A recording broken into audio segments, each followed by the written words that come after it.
नमस्कार मित्र माने आपण माने देखुचंती सोनू ओडिया जीके चैनल को आज ए भिडियो रे आमे माने जानिबा 2026 रे ओडिसा रो समस्त प्रमुख स्कॉलरशिप विषय रे तार अप्लाई डेट केबे रहिछि लास्ट डेट केबे रहिछि एलिजिबिलिटी कोन रहिछि रिक्रूटमेंट डॉक्यूमेंट सब कोन कोन लागिवो अप्लाई प्रोसेस कोन रहिछि सेति पय भिडियो को स्किप न करी शेष पर्यंत देखंतु ताहले स्कॉलरशिप विषय रे जानि परिबे। तो भिडियो को आरंभ करिबा। प्रथम होछि प्री मैट्रिक स्कॉलरशिप 2026 यही स्कॉलरशिप प्रथम और दशम श्रेणी पिला माने अप्लाई करि परिबे। यार कैटेगरी होछि एससी एसटी ओबीसी एससीबीसी छात्रछात्री माने अप्लाई करि परिबे। यार अप्लाई स्टार्ट डेट होछि जनवरी 2026 रे अप्लाई स्टार्ट डेट होई सरछि एवं यार लास्ट डेट होछि मार्च 2026।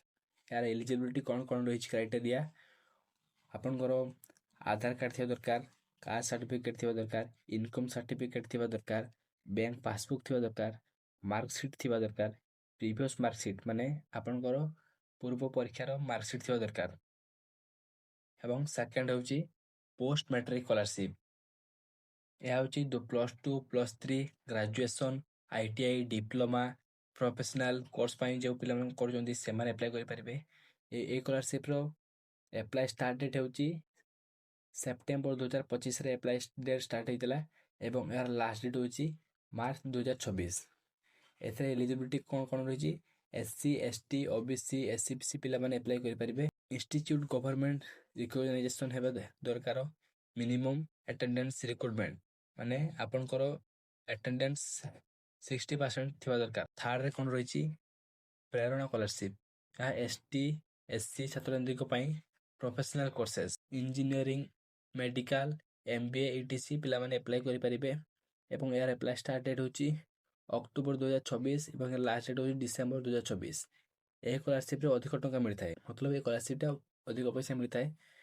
तापरे फोर्थ रे होछि मेधापूर्ति स्कॉलरशिप मेधापूर्ति बेस्ट स्कॉलरशिप जो माने भल मार्क रखिसंती सेमान पई यार अप्लाई स्टार्ट डेट होछि जनवरी 2026 एवं यार लास्ट डेट होछि फेब्रुआरी 2026। नंबर 5 रे होछि निर्माण श्रमिक Kalyan Yojana scholarship labour card scholarship जो मानकर लेबर कार्ड थिबो जो पिला मानकर परिवार रे बापांकर हो कि मामांकर हो जनकर लेबर कार्ड थिबा दरकार से पिला माने एटा अप्लाई करि परिबे।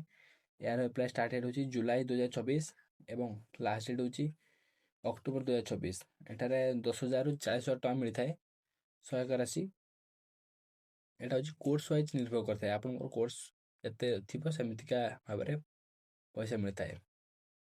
यार अप्लाई प्रोसेस कोन रहिछि स्टेप बाय स्टेप बुझौछि बुझि नेबे।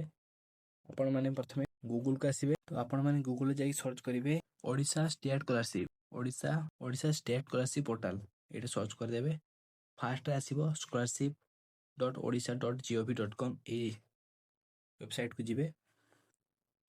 ए वेबसाइट को गला परे आपण माने देखिबे और आपण माने कोनोसी भी स्कॉलरशिप कोड सिलेक्शन करि परबे। धर जाव एठी निर्माण श्रमिक कल्याण योजना स्कॉलरशिप अछि तो मु एटा अप्लाई करिवि त एठी अप्लाई नाउ रे क्लिक करनी आपण माने एठी आपनकर आधार कार्ड नंबर देबे एठी आपन आधार कार्ड नंबर डालिबे एठी आपन पासवर्ड डालिबे तब एठी एमएस टाउ सॉल्व करबे तापर एठी लॉगिन रे क्लिक करिवे तापर एठी डॉक्यूमेंट सब देला परे आपण माने डॉक्यूमेंट सब सबमिट कला परे फाइनल डॉक्यूमेंट टाउ सटी चेक करने तापर अप्लाई टापर लॉगिन पर क्लिक करला परे सेटा आपनकर स्कॉलरशिप अप्लाई हे जिवो। एठी आपण माने देखि बहुत प्रकार स्कॉलरशिप अछि एवं यार इंपोर्टेंट टिप्स गुड के होछि बैंक अकाउंट स्टूडेंट हमर हितो दरकार आधार कार्ड लिंक थिबा दरकार डॉक्यूमेंट डेडलाइन पूर्व अप्लाई करंतु तुम माने फेक वेबसाइट गुडी सावधान रहबे फेक वेबसाइट बहुत गुडी अछि एवं स्कॉलरशिप डेट गुडी के प्रति वर्ष चेंज होते पारे सेति पई ऑफिशियल वेबसाइट को जाई कि आपण माने तार ठीक नियमित डेट चेक कर परिबे। एवं 6 नंबर होछि बीएससी स्कॉलरशिप यह skill department of technical educational department तरफ एटा जारी होइताय। यार अप्लाई डेट होई जनवरी 26 रे हेइतला स्टार्ट एवं यार लास्ट डेट होछि फेब्रुआरी 2026। एथिरे ITI ITC polytechnics diploma level apply करि परिबे एवं या SC ST OBC SCBC general पिला माने अप्लाई करि परिबे। एवं 7 नंबर स्कॉलरशिप होछि Banishree a scheme of scholarship of student with disability social security and improvement of person with disability department general पिला माने अप्लाई करि परिबे एससी पिला माने अप्लाई करि परिबे एसटी ओबीसी एससीबीसी ईबीसी पिला माने अप्लाई करि परिबे। एटा 6 स्टैंडर्ड पिला माने थ्रू 10th पिला माने अप्लाई करि परिबे +2 ଏବଂ +3 ପିଲାମାନେ ମଧ୍ୟ ଆପ୍ଲାଏ କରିପାରିବେ। MA ପିଲାମାନେ MC MA MCOM BEd MPhil MSc ପିଲାମାନେ ମଧ୍ୟ ଆପ୍ଲାଏ କରିପାରିବେ ଏବଂ ଏହାର ଆପ୍ଲାଏ ଡେଟ୍ ହେଉଛି ଷ୍ଟାର୍ଟ ହେଇଥିଲା ଜାନୁଆରୀ 2026ରୁ ଏବଂ ଲାଷ୍ଟ ଡେଟ୍ ହେଉଛି ଫେବୃଆରୀ 2026।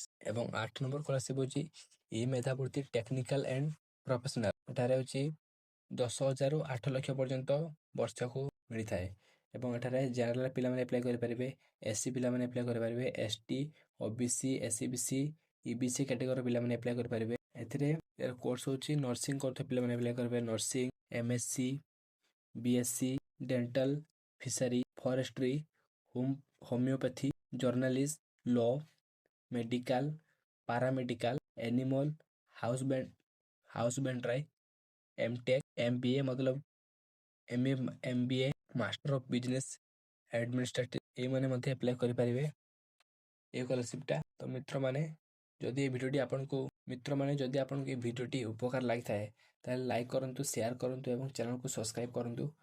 ଆପଣମାନେ ସ୍କଲାରସିପ୍ ବିଷୟରେ ଅଧିକ ଡିଟେଲ୍ ଚାହୁଁଛନ୍ତି କମେଣ୍ଟରେ ଲେଖନ୍ତୁ। ଧନ୍ୟବାଦ। ଜୟ ଜଗନ୍ନାଥ।